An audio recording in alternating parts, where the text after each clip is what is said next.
So we find ourselves today, thanks to you, Lorenzo, in a most amazing setting. We are sitting on the porch of the Villa Margherita Ricordi Yeah. on the shores of Lake Como. Behind us is the magical village of Bellagio across the lake. And off camera is the home that Giulio Ricordi built in the 1850s and in which Verdi wrote some of La Traviata. Yeah. How did you first come to know of this wonderful house?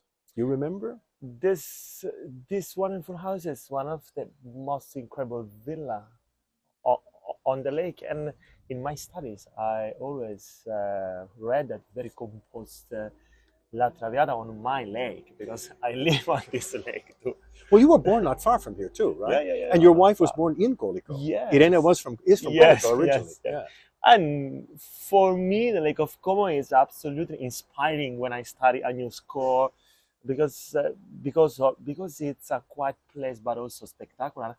And I was extremely happy to have the opportunity to show to you that villa because it's really important for me to understand which is the environment of a composer and why Verdi decided to write La Traviata. I think it's simple to answer probably. Yeah.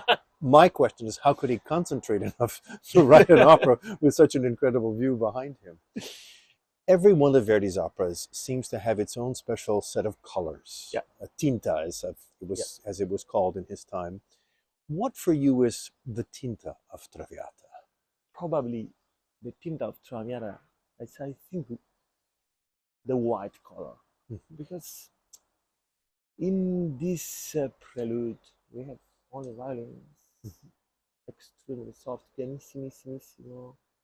And in this prelude, there is all the soul and all the pain, all the sickness of Violetta.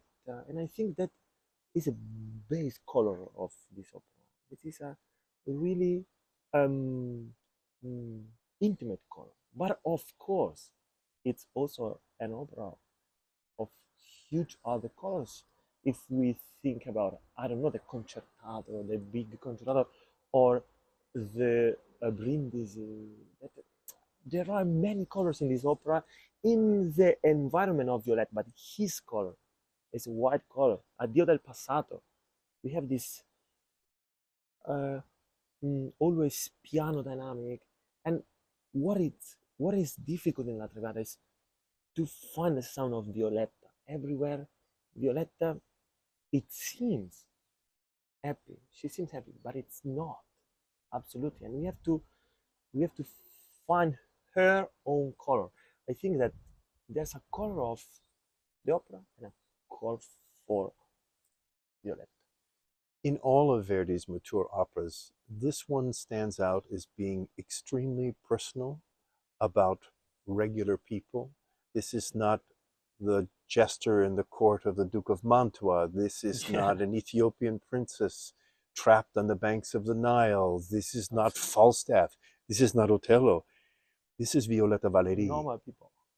And you mentioned to me when we were speaking earlier that you think there's a real companion opera to this opera slightly later. There's another opera that is this personal, that is probably the most beloved other Italian opera. That is La Bohème by Giacomo Puccini.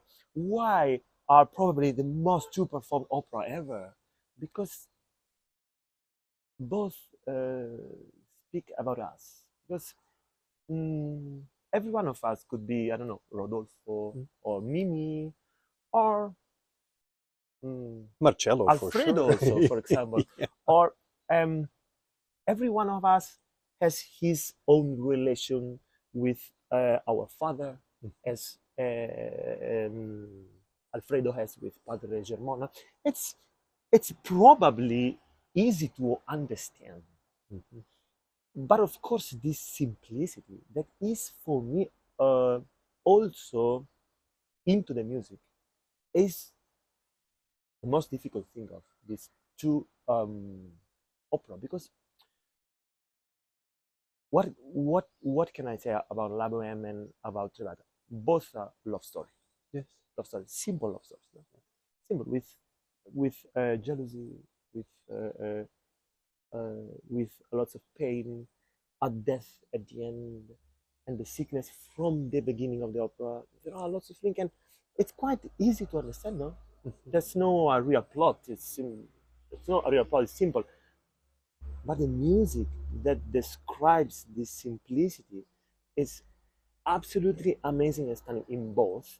And what is difficult, as I told before, is to find the exact color for each scene, for each part of the opera. And I think that probably we love this opera because it speaks about us. And you have been conducting Traviata pretty much since the beginning of your career. I think you mentioned it was maybe the first opera you seriously studied. So you come back to this opera now after many years of not having conducted it. How do you find something new and something fresh in a score that is so familiar? What do you do in your own study? First of all, when I conduct another opera, I can find and I can compare something. For example, I conducting Aida.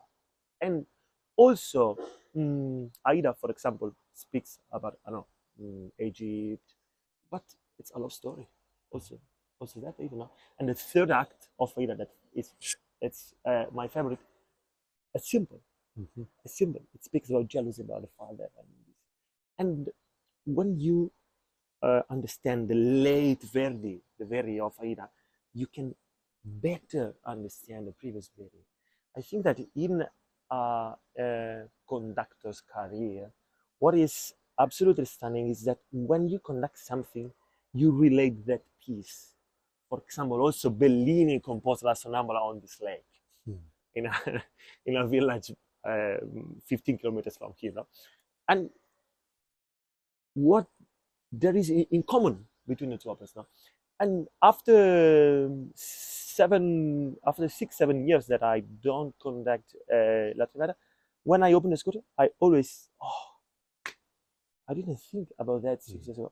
Oh my God, every page, probably 25 details that I missed in the past. And probably in 6 years will be the same. And also I can change tempi because, you know, I think maybe when you are extremely young, you are super excited about this waltz, no? But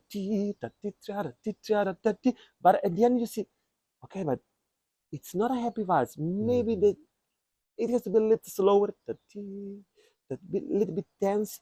And for example, when I was young, I started the waltz loud. It's written pianissimo, but I started loud. But now I will start it, but pianissimo as it's written.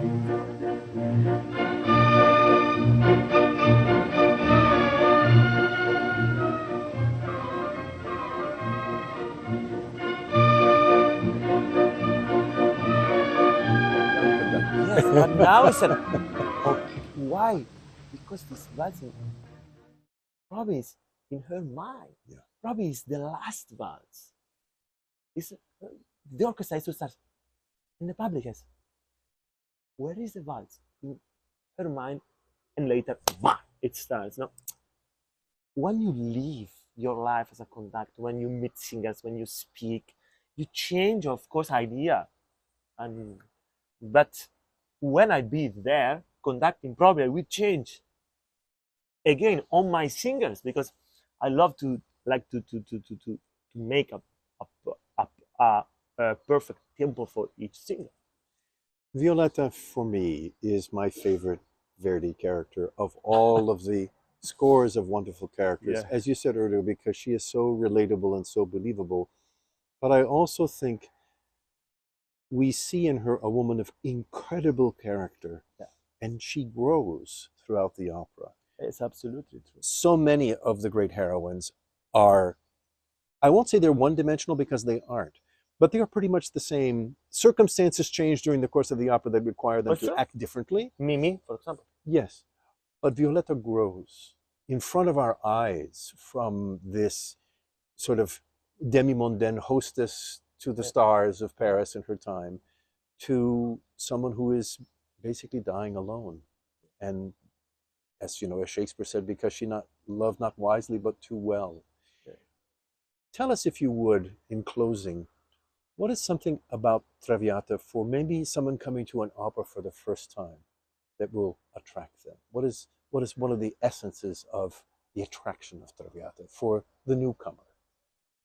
I think everything, because Traviata is an opera that you can appreciate if you studied for 25, 30 years, or if you don't know nothing.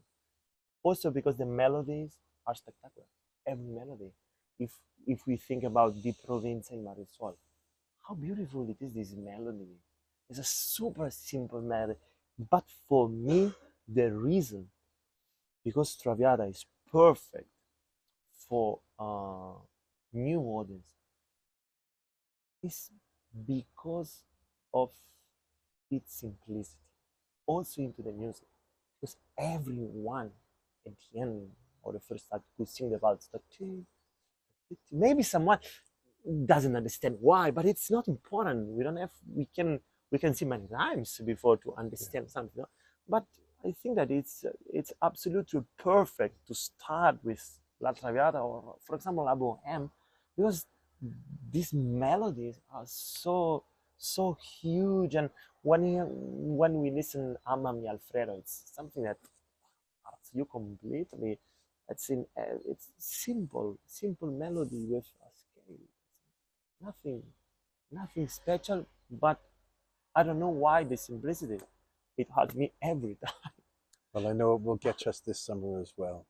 Lorenzo, thank you for bringing us to this most magical spot where Verdi walked these hallways and slept in one of these bedrooms and played the piano in the downstairs piano nobile downstairs. Thank you so much. We look forward to having you with us this summer in Cincinnati. For me too. Can't wait. Thank you very much.